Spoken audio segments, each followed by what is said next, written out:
Any public to be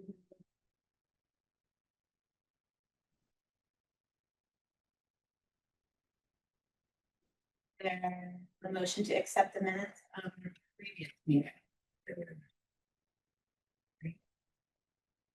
Moving into agenda items to be discussed. To Mr. Kavich first. We'll defer to, so you can let the kids talk first. Yeah, so a lot of the activities at the high school haven't started yet, but I was able, with the help of Ms. Coleman, our National Honor Society manager, to have some students from the National Honor Society here tonight, because these students were inducted last spring, so. Thank you for coming. We're gonna ask you to come up here, introduce yourselves, tell us a little bit about yourselves, and then talk about National Honor Society. We said they could do it sitting down. Oh, you can just sit down? All right, sorry, my bad. Does the camera pick that up? If we're sitting down? Okay. Good.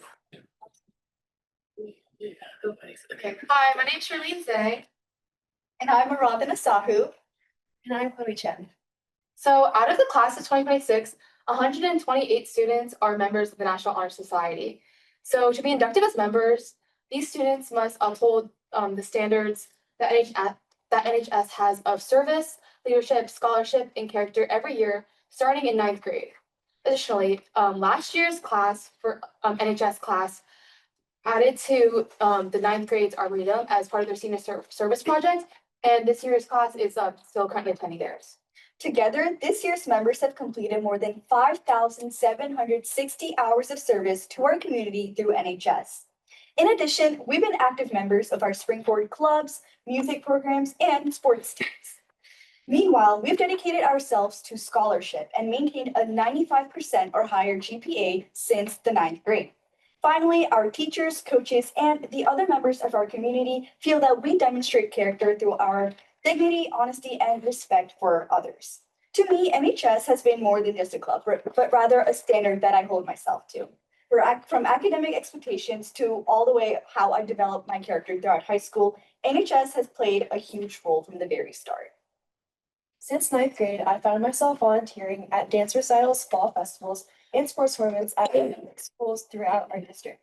I've stayed before and after performing to clean the stage after string jamboree and organize the shelves at the Daily Bread Community Food Pantry with my friends. While pursuing the prestige of becoming a National Honor Society member by completing the mandatory 15 hours of volunteer work per year, I've learned what it truly means to be part of the community.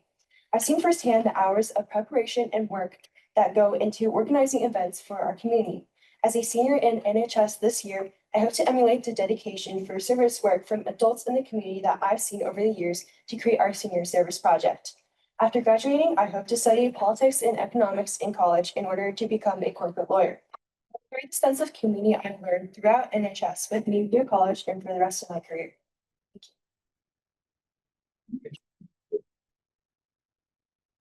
Can you talk through the process of how you became members of the National Honor Society? So like every year, there are like certain expectations for expected to meet, as Annie said, the 95 or above GPA, and then 15 hours of volunteering every year. So through those, we're expected to kind of reflect on how the service that we've kind of done, how like that reflects these 4 pillars of like the service, scholarship, leadership, and character, and how like everything we've done within our community, how like that shows like how that kind of like illustrates those pillars that we're expected to be standards for. And then additionally, we're also expected to be in like 2 activities or within the school, or like 1 major sport or instrument, like band or orchestra or something like that. So it kind of just is meant to, like every year you basically have to like meet certain expectations for like how much you to show your impact within the community in and outside of school. In addition, we also have writing requirements such as a reflection after every activity. So after you fill out your log for 15 hours, you put the context in for the people that supervise that activity, and then you do a reflection and reflect over how you have grown through that activity. And then there's also an essay requirement where you're just talking about all of this combined and kind of just reflecting on yourself. There's also two teacher recommendations that we're required to provide the emails of certain teachers that we want to speak about our special attributes or characteristics at the end of junior year. That's a one-time thing, or you do that every year? That's like that in your year when you're officially applying for that's with your essay and then teacher recommendations as well. Yeah, but the like volunteering and activities are for all 4 years. And you mentioned the GPA 95% or above Yeah, throughout, like starting the. yeah, your cumulative like average. You really have to start preparing right when you start. Yeah. Yeah, I behind the scenes, because as house principal, Ms. Coleman has done an amazing job. She manages everything on campus. And she shares like with the house principal so we can see the progress of the students. So you've been tracking my class since they were ninth grade with their hours and their GPAs and it's pretty neat. And I could say also I get all the campus notifications. And whenever Ms. Coleman puts out like a volunteer opportunity, you can see that all the students sign up. Like it's amazing. It's really cool. It's really well managed, Ms. Coleman. You can serve a lot of credit for it as well. You guys are very impressive. Thank you. I was just gonna say, I can only imagine because of how rigorous it is, and you guys should be very proud of your accomplishments and all that you've done. But with how rigorous it is, I can imagine that there are students that seek this achievement, and then for one reason or another, maybe, they have a class or they don't, ultimately get there. But I would even say to those students who even like seek out the opportunity, right? It's more about the end result. Yes, the end result's wonderful and it's to be celebrated, but it's about the process and the service, and then just showing those types of skills that I know you're going to serve everyone who wants to go out and, and get this, and seek the achievement. So, but congratulations to you all. Thank you. Well, you said 5,760 hours of service. Is that Yeah. just last year? Yep, Just or last that year? was like cumulative for our entire class. For all of NHS or just your All senior class? Yes. Wow. What were some of the projects that you did for starting? Well, I think it varies depending on what you sign up for. So there are a lot of events where you can like work with the elementary kids to host their events, things Okay. like that. But it isn't limited to just the school. You can also bring in volunteer hours from outside. For example, I am an assistant instructor at the Spring Valley YMCA, and that's where I got most of my volunteer hours, working with the kids there, teaching them karate and stuff like that. So it's a really good way to connect with the community, both in the school and outside. That's great. And 15 per year, right? That's what the requirement. Yeah. Very good. Thanks for doing all that. Thanks for giving back to the community. Question, you guys didn't share your college path. She wants to be a corporate lawyer. I'm interested to know if you guys have decided what do you want to pursue when you graduate from Springfield? Yeah, I want to do mechanical engineering in college, hopefully. Not exactly sure where yet, but we'll see. Yeah, I'm planning on industrial engineering. Not sure where yet, but yeah. GIT. That's what I did. But Mackie and I, they're like siblings, so you take courses throughout both degree programs, but both great programs. Thank you. Thank you. Thank you. Guys. Thank you for coming in. It's wonderful. Thank you.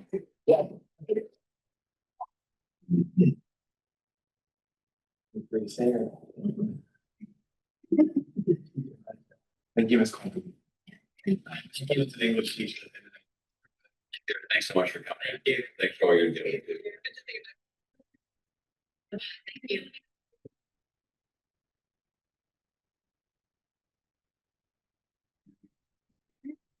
Athletic update for the fall. High school sports started August 4th and August 11th.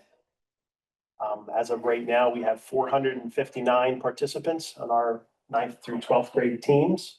I just took a peek at last year. It's down 39 kids from last year. I'm sorry, what was that number again? 459. Why do we think it's down?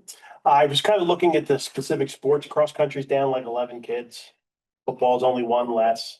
9th grade football had a big drop. They had 42 kids. Now they're at 28. So It's pretty typical. add A them lot of up people are and, saying that. we're a little bit less, but our 8th and 7th grade teams that started last week, their numbers were up. I don't know if it was just that class that the numbers were down in, but overall, and today was the first day for the rest of middle school sports. So when we come in November, I'll have the update for. My daughter was there today. Okay. She said it was a good experience. Okay, good. How many kids were there, did she say? For the girls, 7th grade is 29. Oh, that's It was pretty much for whole soccer team Last time. and then whoever else was there, but I don't know. because I know for volleyball, and I know volleyball might be a little different, but there's 56 kids coming out. Wow. 7th grade, so. You think COVID could be a play here? No. Going back 4 or I 5 don't, years? I don't think so. The Number here. Isn't flag football season? Flag and over right. 4th grade.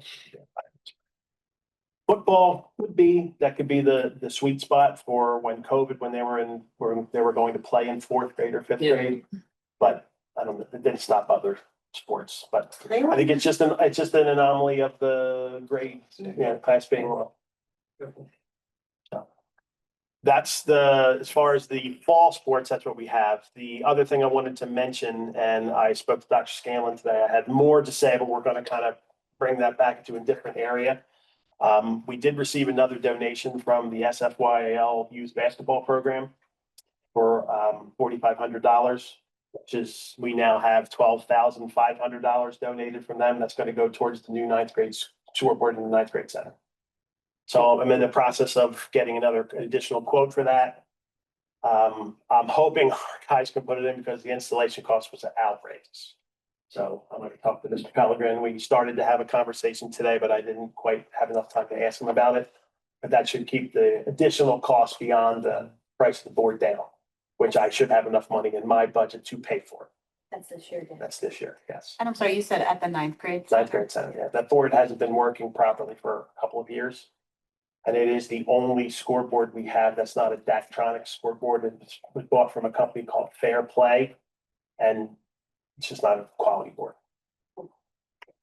And Teresa, I know you mentioned that the athletic refresh plan, that was one of the things in this year, That's what I was but pulling that out, that number is going to be significantly less because of the donation that we got from the youth basketball, yes.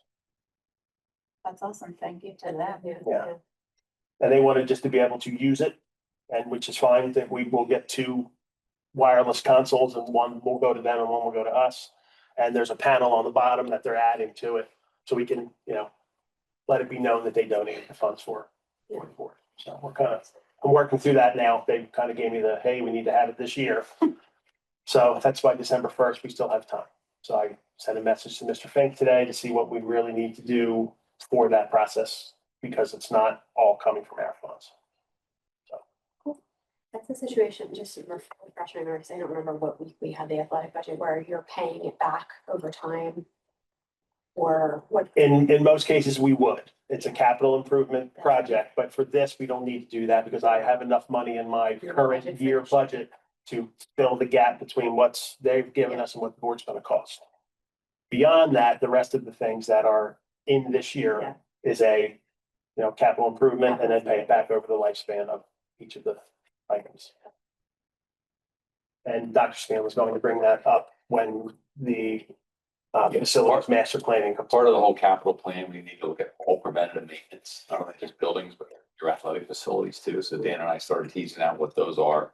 Need to build a 10-year plan on, like, when fields being replaced, bleachers, like, it needs to be in the schedule somewhere. Yeah. We need to cost all that as part of the preventative maintenance. So that would be the 50.4 that we saw a couple weeks ago, plus whatever he has in his long-term plan. Correct. Yeah.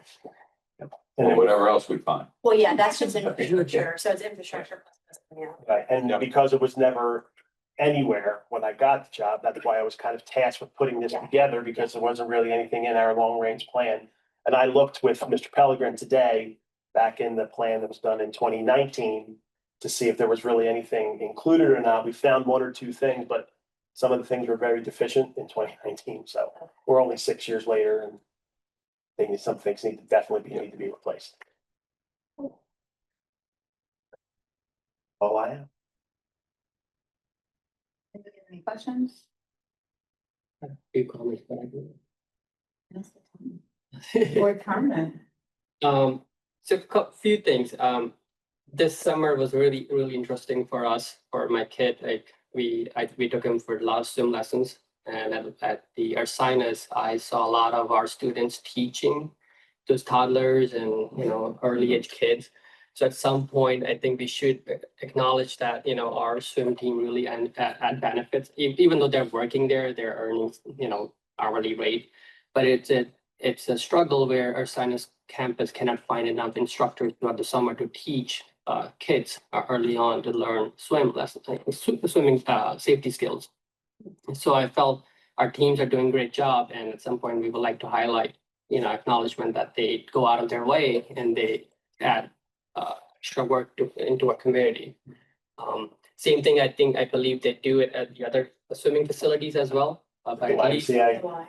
YMCA, Goldfish. I know the majority of our swim team were also lifeguards. Yeah, So lifeguards in Nine Oaks and Bellwood and YMCA. So I know my son he did 1 year of teaching Little Bears. yeah. But It's harder to get them Taylor Swift tickets than they were trying to sign to up. get into it, it's outrageous. Yeah. Yes. But he liked the lifeguard portion more than what teaching swim lessons. Yeah. So that's kind of why he moved away from it, but I don't know if there's other kids that didn't, but we have a lot of swimming programs in our area that Yeah. they should have enough to get people to work that. Yes, but it was still a proud moment seeing Springfield Rams swimsuit out there, at the college level, right? Our Sinus swim teachers co-teaching alongside these kids, so which is good. So I hope we can continue this and add value to our community. Couple more things.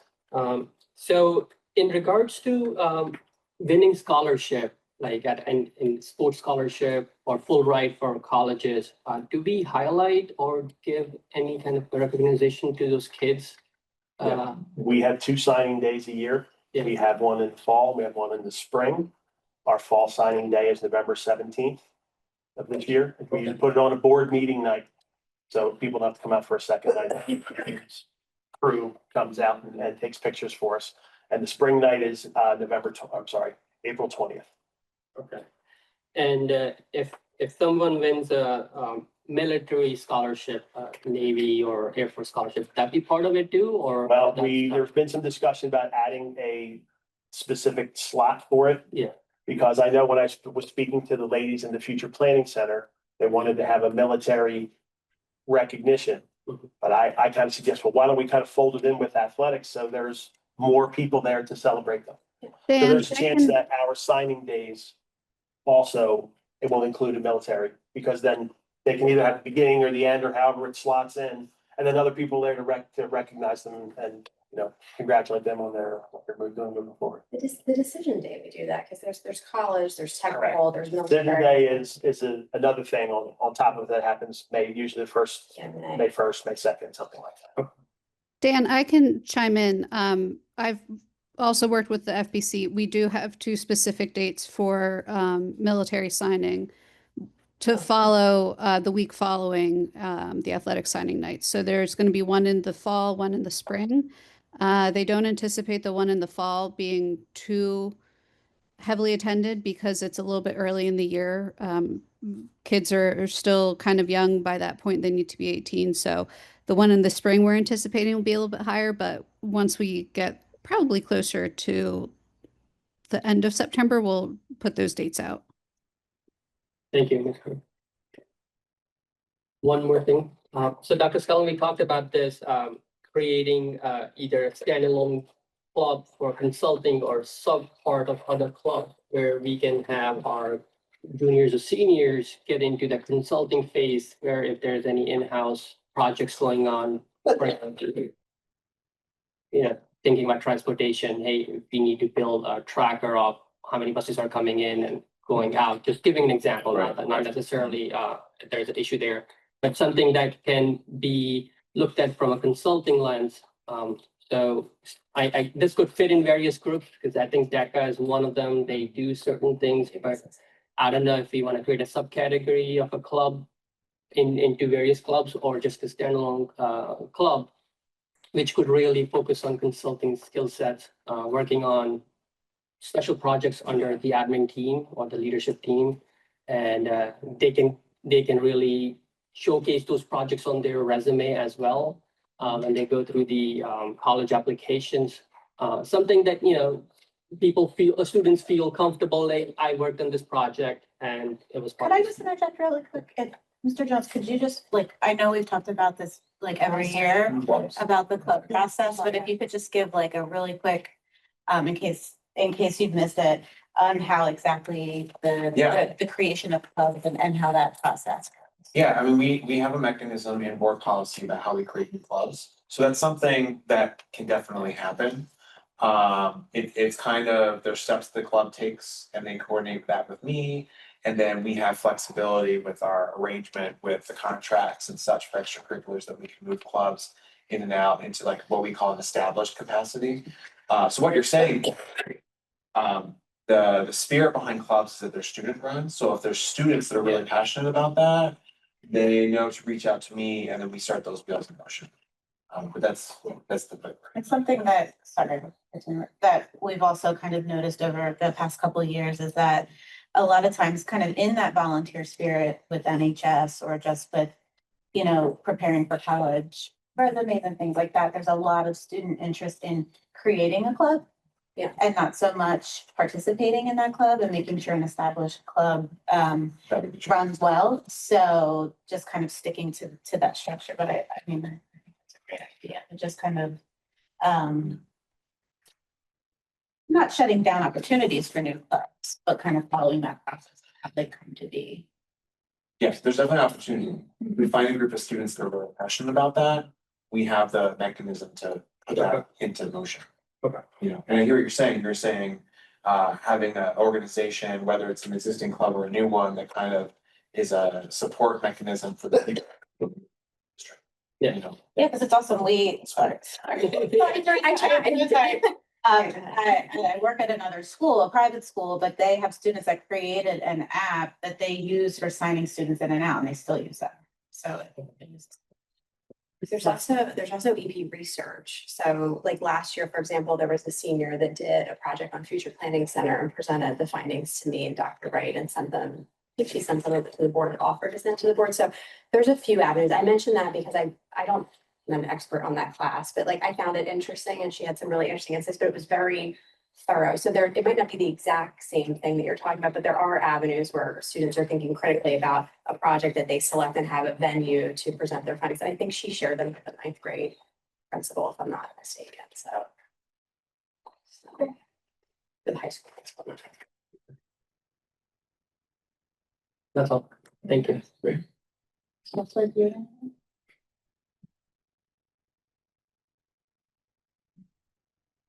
I'm sad we don't have another home football game till October. I know.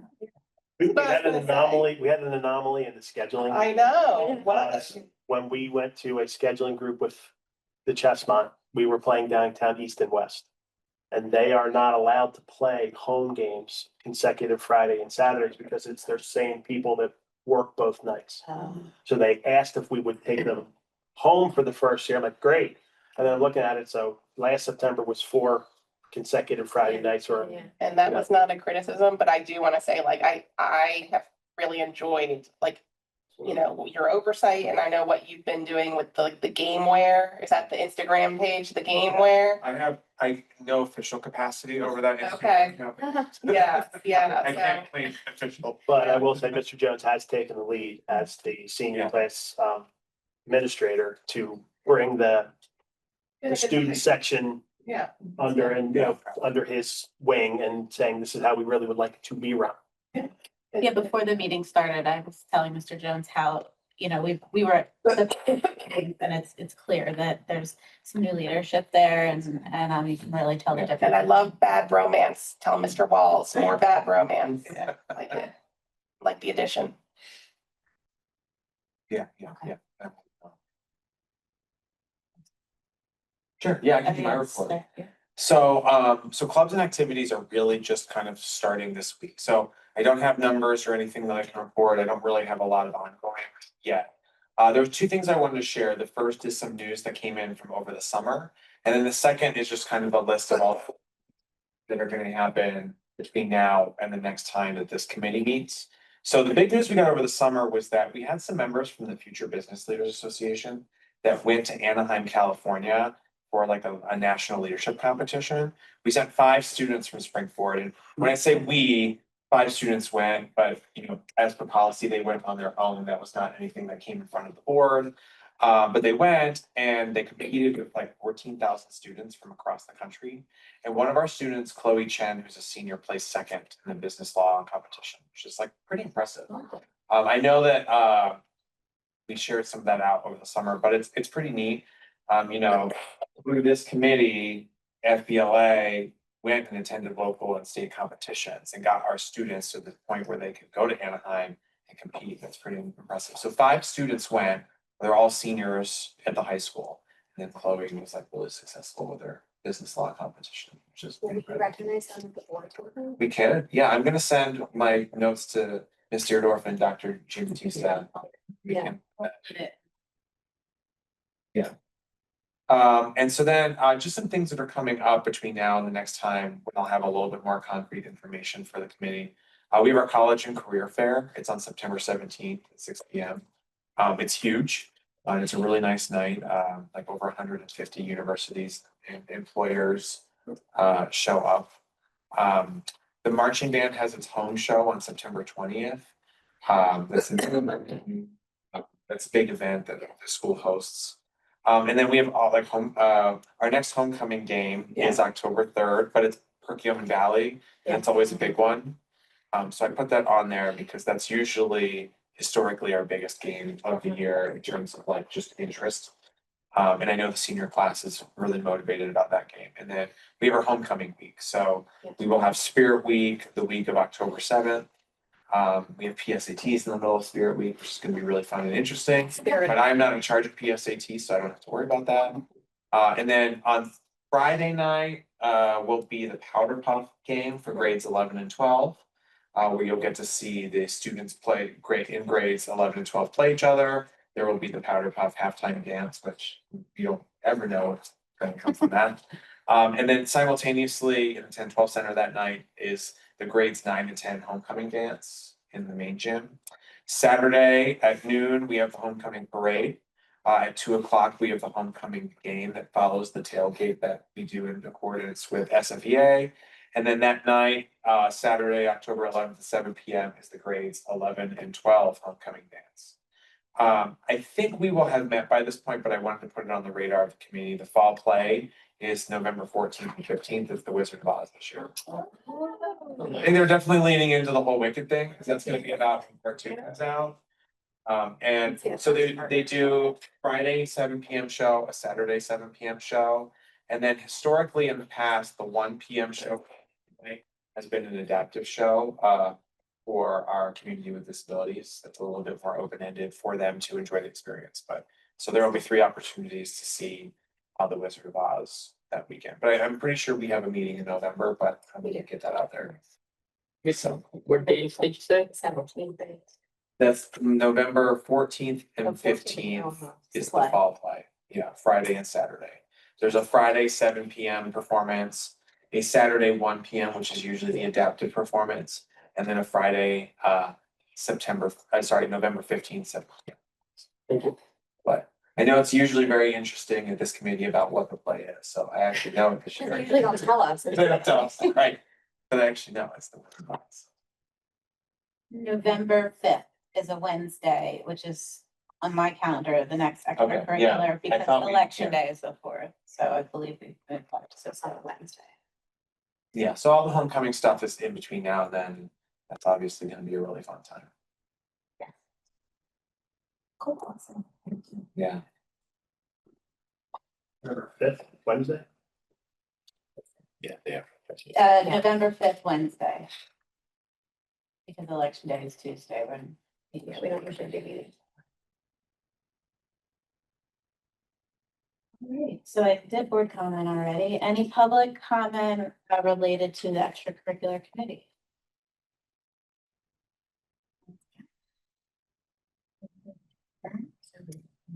Thank you.